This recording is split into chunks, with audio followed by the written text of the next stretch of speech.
Episode 3 Living Between Lab Results. Welcome back.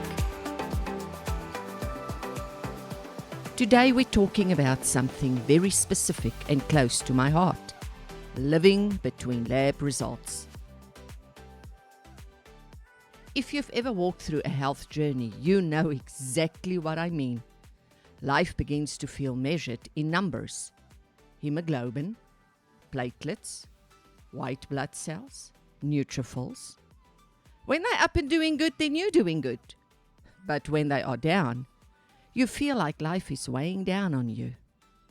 That is when appointments become milestones, blood draws become routine, and suddenly your emotional stability and peace can feel tied to a printout. When I was diagnosed with MDS, I quickly realized something. The hardest part isn't always the treatment, it's the waiting. I've learned that there are times when my body eats the platelets. That's the simplest way to describe it. The platelets that are given don't affect or hardly have an effect because the body eats or gets rid of the new platelets. So the numbers barely rise, or sometimes don't rise at all after a transfusion. Hours spent sitting there waiting alone, receiving platelets, hoping for relief, only to see the lab results show almost no change. And all of those hours felt like they were wasted. It can feel like, why won't my body cooperate? Why won't this work? It can be incredibly discouraging. You sit there believing this will help. You prepare yourself mentally for the bump in numbers. You anticipate the relief. And when it doesn't come, it feels like the ground shifts just a little beneath you. Thankfully, it doesn't happen often. Most of the time, my body responds. But the possibility that it could happen makes the waiting heavier.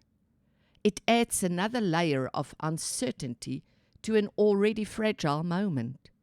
Will this time work?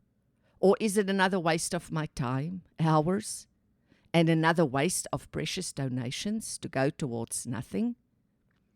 When you're waiting for results, you're not just waiting for numbers. You're waiting to see how your body is cooperating that day. You're waiting to see whether hope will be affirmed or tested. You're desperately waiting for some sort of relief in this battle. And that makes the waiting so much harder. It adds weight to an already heavy load. But I have also had to learn something else in this process. This is not my body betraying me. It is not my body turning against me. It is my immune system doing what it was designed to do: fight unknown invaders, even if it is misdirected. Or that my bone marrow is struggling, not failing me intentionally to cause my pain or strife. It is simply my bone marrow struggling to perform its role. My body is not my enemy. It is fighting in the only way it knows how. And remembering that changes how I sit in the waiting. Because peace is not scheduled around appointments. Peace is not determined by my numbers or the success of transfusions. It is chosen daily. The space between. There is a space between each lab result, a space between appointments, a space between transfusions, a space between good news and hard news. And that space can feel heavy, overwhelming, and suffocating. Because your mind wants to fill it. It doesn't like empty spaces. That's not what it's meant to do. It's meant to solve problems, create scenarios to be prepared for, or look at all outcomes to find solutions. It doesn't want empty space, so the brain fills the spaces with predictions, with worst-case scenarios, with comparisons. But I had to learn that the space between results is still life. It is not a pause button. It is not wasted time. It is living time. This season has become an intentional choosing to live in the present. I choose to go to the store with my daughter Christina, even if that means riding a scooter down the aisles and wearing a mask because fatigue lingers and my immune system is fragile. I could stay home, and sometimes it would be easier for me to do that. But instead, I choose the laughter in aisle 5 over isolation. I choose to live life, even if a so-called insignificant grocery trip can help make this journey feel a little more like normal. I choose to run errands with sorrow, even if I wait in the car because my neutrophils are 120 and my white blood cell count is 0.9. I may not walk through every store, but I am still there, still participating, still beside him, still feel like I'm living my life. I choose to stop by and see my grandbabies, or have them stop by, even if I can't scoop them up the way I used to. Even if my energy runs out sooner than my heart wants it to, their hugs still reach me. Their giggles still fill me. All of their chattering or updates that they want to tell me fill me. Reading or making up stories for them fill me. They still bring me life, even if my participation looks a little different than before. I choose life. Not the version I had before, but the one in front of me now. I choose to sit at the table and build puzzles with my sweet friend Beth, to talk, to laugh, to be present, to remain engaged in the world instead of shrinking back from it. I choose to teach my Bible study class, even on the days I can't stand the entire time anymore. Even if halfway through I feel my stamina slipping and have to sit down to finish what I started. There's humility in that. It might not be the life I had before, but it's the one in front of me. And just because it doesn't look like the life I had before, doesn't mean that it's worthless. There was a time when I could teach without thinking about my energy, without calculating how much I had left in the tank. Now, I'm aware of every ounce I spend. I feel the shift in my body before anyone else does. The slight weakness in my legs, the subtle wave of fatigue. But I keep going, because even these small moments mean something. It's not to prove something, not to pretend that I'm stronger than I am, but because showing up, even seated, even slower, even softer, still matters. It's still living. If anything, this season has made my teaching more tender, more dependent, more real. I no longer rely on my physical strength to carry the room. I rely on grace. And sometimes the most powerful lessons are taught from a chair. Illness has changed how I show up, but it has not stopped me from showing up. And underneath every adjustment, every accommodation, every masked errand and modified visit, there is a steady peace. Not because this is easy, but because I have decided that fear will not be the loudest voice in my days. I stay engaged. I stay grateful. I stay in peace. And that, too, is a choice. Numbers are information, not identity. When my hemoglobin drops to the 7s, my energy is depleted and used sparingly. When my platelets drop, I'm extremely careful.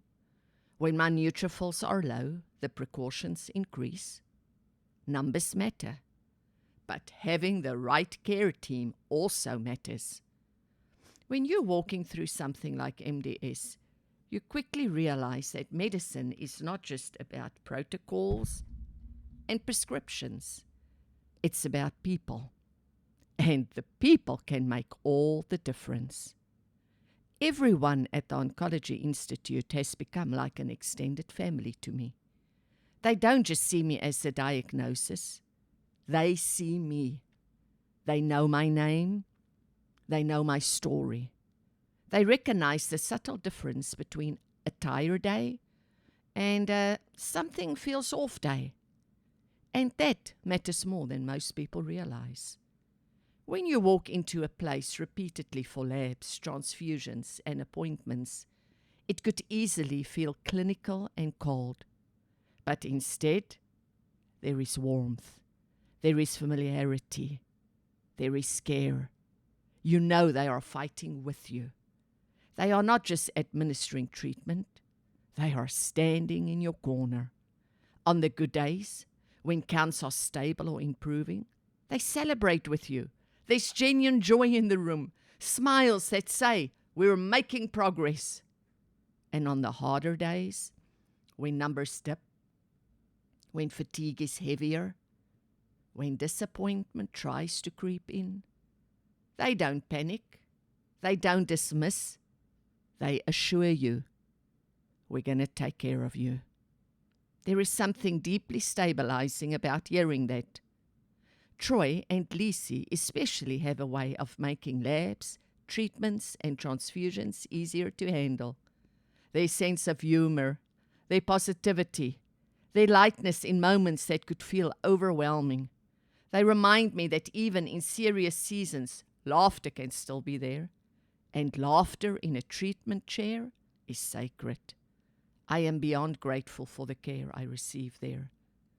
Not just for the medical expertise, though that is invaluable, but for the compassion, the consistency, and the humanity they bring into every room.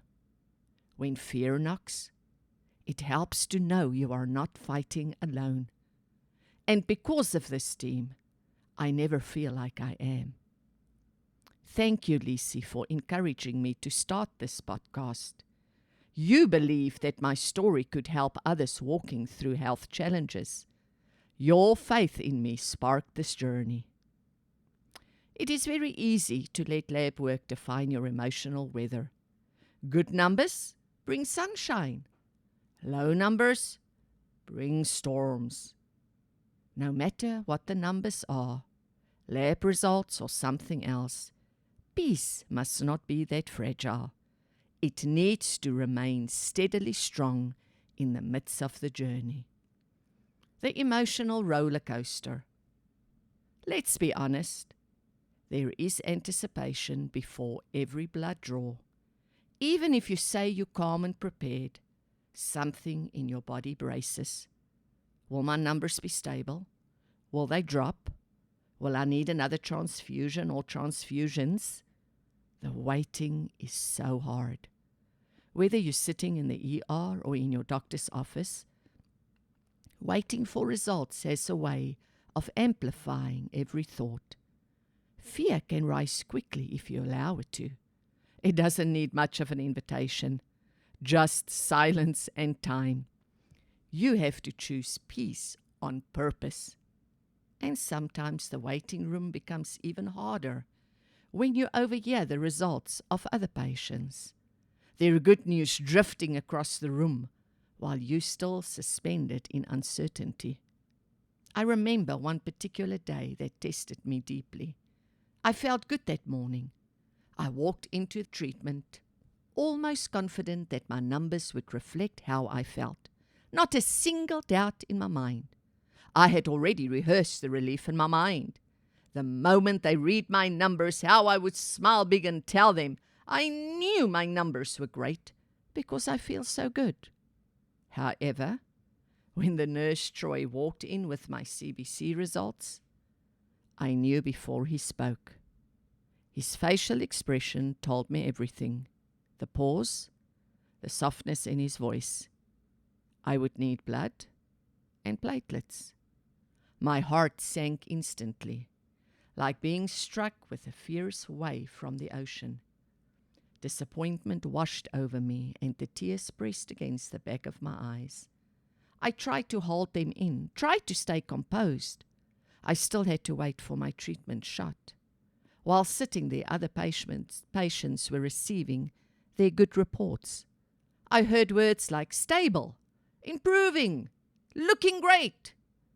Each one felt like a quiet ache, more weight being put on me, and my disappointment growing more and more. I excused myself and went to the bathroom. The moment the door closed, I couldn't hold the tears back anymore. Why were their results good and mine weren't? I was so sure mine would be. It felt so unbelievably unfair. There's a particular kind of disappointment that comes when hope feels misplaced. It's not just about the numbers. It's about the expectation you carried. Standing there in the bathroom, staring at my reflection, I felt the weight of it all. The unfairness, the exhaustion, the vulnerability of needing transfusions again. And in that moment, I had a choice to make. I could spiral, or I could return to my safe shelter of peace. So quietly, through tears, I did what I've trained my heart to do. I surrendered the disappointment. I reminded myself that numbers do not define my future. I reminded myself that one hard report does not erase all progress. I reminded myself that I am still held, even when the results are not what I prayed for. The circumstances didn't change, but my footing did. I walked back into the treatment room steadier than when I left, not because I wasn't disappointed, but because I refused to let fear and discouragement have the final word. Now, the discouragement hadn't fully disappeared once I returned, but it made the rest of the visit more manageable, and only later, after a little more intentioning, did the discouragement fully disappear. Waiting is hard, but peace is still available there. That truth steadies me. Living between lab results means learning not to live in emotional extremes, but a quiet, steady peace. In Hebrews 13 verse 8 it is written, Jesus Christ is the same yesterday, today, and forever. While my lab results fluctuate, He does not and will not. I refuse to live appointment to appointment. Early on, I realized I had a choice. I could live from appointment to appointment, just staying afloat, or I could live from presence to presence. If I only feel okay when the numbers are good, I will live on an extreme roller coaster with many ups, downs, and loops. But if my peace is anchored in something unchanging, I can remain steady even when numbers move. Living between lab results mean laughing with my grandchildren even if labs are next week, sitting on the porch every morning with my husband, drinking our coffee and talking and dreaming of our future together, planning small joys even in uncertainty. Because waiting isn't giving up, it is living. October was a really good month for me. I actually felt good, almost like I was before I got sick. I was not managing. I was not getting by. I was not strong despite my situation. I actually felt good without having to fight for it. Sorrel and I had decided to spend a weekend in Longboat Key, and for a little while, it felt like stepping back into the life we had before March, before diagnosis, before lab reports and transfusion chairs, and words like prognosis and treatment plans became part of our everyday language. The beach has always been my favorite place, my happy place. It's where I go to breathe deeper, to think clearer, to reset. There's something about the steady crashing of the waves, constant, rhythmic, unbothered, that quiets everything inside me. Standing there, listening to the water roll in and out, I felt a complete peace that settled over me in a way I hadn't felt in months. It wasn't a peace that I had to decide. It wasn't a peace that was a choice or one I had to fight for. It was just a natural peace that seeped into every inch of my body and mind naturally. It was the first time since my diagnosis in March that Sorrel and I truly had fun. Real fun. The kind where you're not subconsciously calculating energy levels or wondering what your counts are doing. The kind where you forget, even if just for a few hours, about symptoms, statistics, and what tomorrow's labs might say. The kind that is just as natural as breathing. I felt normal. I felt back to my old self. We had the most delicious dinner at a little waterfront restaurant, watching the sun sink into the water in streaks of gold and pink. I remember looking across the table at him and thinking, this is us. This is still us. Not the patient and caregiver, not the diagnosis and the support system, just a husband and wife, laughing over dinner by the sea. The next day we went back to the beach. I picked up shells like I used to, letting the sun warm my skin, letting the sound of the waves wash over me. I wasn't thinking about hemoglobin or platelets. I wasn't wondering how long the feeling would last. I was simply there, present, grateful, alive. It was a magical weekend. And maybe that's what I'm learning, that even in the middle of uncertainty, even in the middle of treatments and waiting and hard conversations, there can still be moments that feel untouched by it all. Moments that remind you that joy hasn't left, that you are still you, that relief can find you even in the midst of a battle. October gave me that gift. What I do in the waiting. Let me share what helps me while I'm waiting for whatever. Number 1, I stay present. When my mind runs ahead, I gently bring it back. It's not easy. When your mind runs, it's hard to catch it, but it's important. The only thing you need to worry about is what is required of me today. Not next month, not next year, just today and only today. Number 2, I celebrate stability. Not every report needs to be dramatic. It doesn't always have to be high, and you definitely don't want it to be low. Sometimes stability is a miracle. We don't always need improvement to be grateful. We can be grateful that numbers are the same and did not drop. Number 3, I refuse catastrophic thinking. A dip in numbers does not equal disaster. I don't let fear start asking, what if? I stay anchored in peace. I remind myself trends matter more than moments. And even trends do not outrank faith. What about you? Maybe you're not waiting on blood work. Maybe you're waiting on test results, a job call, a prodigal child, financial breakthrough, a restored relationship, or something else. The space between updates can feel like torture. But what if the space between is where strength is built? What if the waiting is not empty but forming you? In Isaiah 40:31 it says, "Those who wait upon the Lord shall renew their strength." Waiting is not weakness, it is training. While training is not fun, the results are always worth it. Sorrel often talks about the difference between teaching and training.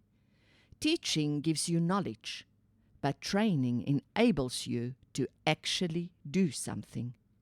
Teaching is hearing about it. Training is living and doing it. For many years, my faith was something I'd been taught. I knew the scriptures. I believed the promises. I could talk about trusting God. My faith had been tested before, but nothing like my MDS journey. This feels like I'm writing my doctorate on faith instead of just going through college as I did with my other tests. When MDS entered my life, something changed. Suddenly, faith was no longer just something I had learned or used at times when I needed it. It became something I had to practice every single day. The diagnosis, the uncertainty, the treatments, the waiting, all of it became a kind of training ground. I had heard about trusting God in difficult times and have done so in the past. Now I was being trained to actually trust Him on a whole new level. I had learned about peace that surpasses understanding. Now I was being trained to find peace in hospital rooms and waiting for lab results. I had heard that God gives strength for each day. Now I was being trained to lean on that strength when my own felt gone. MDS didn't just test my faith, it began to train it. And while training is often harder than teaching, it is also where faith becomes real. What once lived only in my head begins to live in my heart and my daily walk.